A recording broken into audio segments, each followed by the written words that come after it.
What have you felt like your team's improved on most this offseason so far?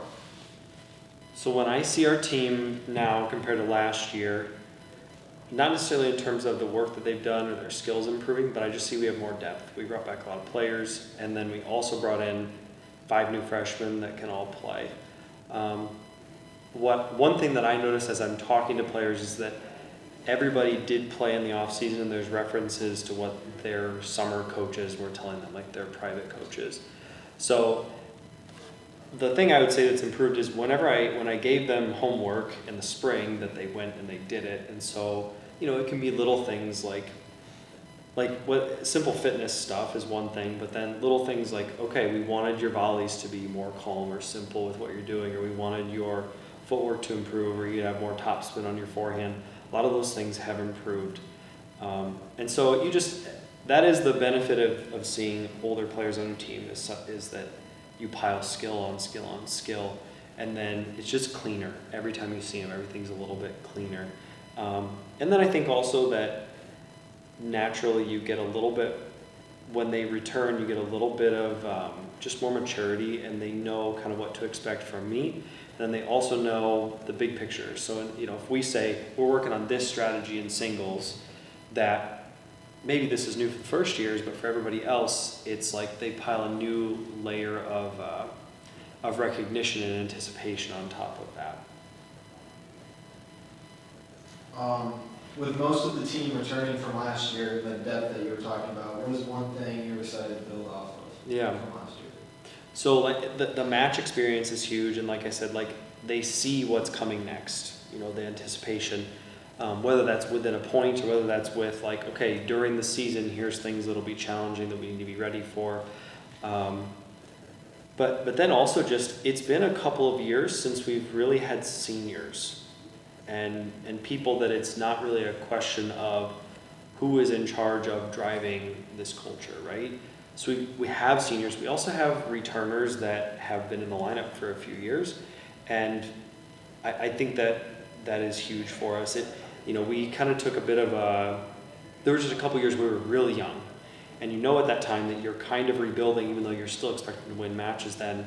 But I just feel more maturity, and I just feel more of players on the team feeling confident about stepping up and saying, this is how we do things. You have 2 non-conference matches before you jump into the conference slate. What do you look to accomplish in those matches, or maybe figure out before conference starts? Yeah.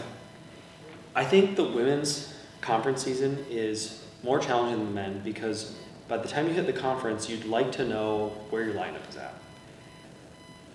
The women, it's so fast. The men have a month and a half or 2 months before we even start really thinking about that. So you have that really solidified. You think you've got your best players in place. Now on the women's side, we have a scrimmage this weekend. We'll go travel and do that. Helps me to see us play. And then we have those 2 matches with St. Ambrose and Grandview next weekend. And I think that the matches help me to see our lineup. So whether you're playing in the top 6 or whether you're the next couple, I get to see you compete. It helps me start to figure out who's going to give us the best chance to win. Okay, that's one piece of it. The other thing is you've got to get a little bit of this match rhythm back. In tennis, there's a huge mental component to it, and a lot of players in the summer may train and work on their skills, but it's very different to serve a ball and then it hits a fence, or serve a ball, they hit it back and you catch it, versus there's implications on if this goes in the box or not. There's consequences one way or the other, or even, all right, I'm down in this game. What's my normal routine that I go to when I'm down that I want to get my mindset in the right place? Or simple things like, okay, my forehand is struggling today. What are my normal things that I go to when I don't have that tool? What do I do next? So it's getting your mindset in rhythm. It's getting your strategies in rhythm. And then it's even getting the coaches back used to you've got to get used to coaching new players because every player needs something that's a little bit different. But you've also got to get back to, it was just today they were playing some practice matches. And I went over to a girl, and she wants me to speak very briefly on changeovers. And sometimes if she's rolling, say nothing. And I get closer, and I remember that from the spring. Oh, yeah, that's what you do with this player. That's what this one needs. This one just wants you to listen. This one wants you to tell them exactly what you think and what's, so it even helps us get back into rhythm and, takes a little bit of that edge off so that it becomes more, you hear mid-season form, that it's normal that we're competing, and that's what we want from those first couple of matches, including this scrimmage this weekend too. Wartburg was picked to finish tied for third this year in the American Rivers Conference preseason poll. Kind of give us your thoughts on that heading into the season. Yeah, I think those polls are fun because they give us an idea of what to expect. I heard a lot of the rankings were close. Luther and Co. finished first and second last year. It sounds like they're predicted to do the same again. And then Wartburg is kind of one of those next teams that Luther and Co. cannot look past us. And the other teams they're tied with us. If you talk to any coach in the conference, they'll tell you that the conference is getting deeper in terms of, there's not so many gaps. And so there's not so many matches where you go in and you just say, we know what's going to happen. It sounds like we're picked to finish similar with Central, similar with Nebraska, probably similar with Loris. Even Dubuque got a new players and a new coach. I can go down the whole conference, but Co brought in some strong recruits and they were strong from last year. Luther had to reload, but they reloaded well. So there'll be matches that are big challenges for us, and those are times when I get to see us actually probably play our best tennis because we could push to do so. And then there's going to be some nail biters, and I expect that, and that's why those votes are close. And I think though, one thing about those rankings is sometimes tough with tennis because freshmen matter more than in, let's say, a sport like football. They have to physically get bigger and learn how to play the offense and things and the defense. They have to learn everything, and they have to physically get ready to go. In tennis, there's freshmen that'll play number one because they're already playing matches in their tournaments and things, and this doesn't look really different.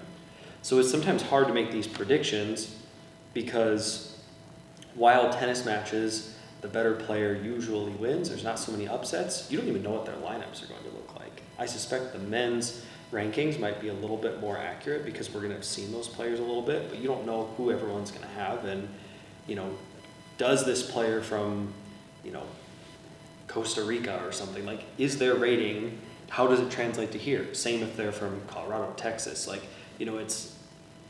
it's hard, but we will find out, I think, pretty early on how accurate those might be. A majority of your fall schedule is at home with 6 matches. Mm-hmm. Is that just kind of how the schedule came to be, or do you kind of see kind of a home court advantage?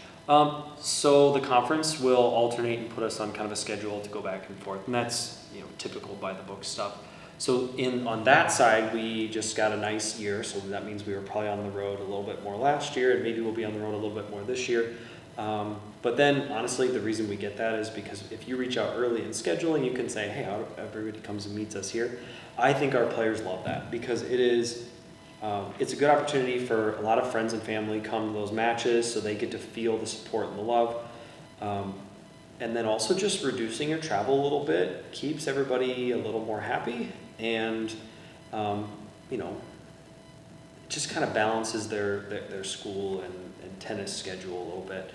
In terms of home court advantage, I think they like that you can definitely feel when your practice routine it matches up more with the match routine rather than, okay, you get out of class, you go to class for this whole day, you got to get in the van, okay, now get out of the van, stretch, all this stuff.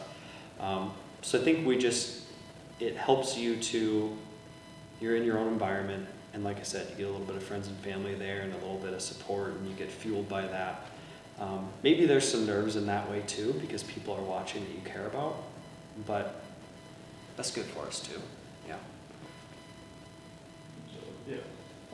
So with a good mix of returners and new faces this year, what are some off-the-court things you've done to kind of gel as a team? The ladies just drove to Cedar Falls and went shopping for a few things. I don't have the details on that report yet. I'll probably get them later. They went to Four Queens and got some ice cream. We are climbing the rock wall at 7 p.m. tonight. Good opportunity to do something that's a little scary together, right? And then also still, you overcome that. Hopefully the people at the bottom are cheering you on. So we'll do that.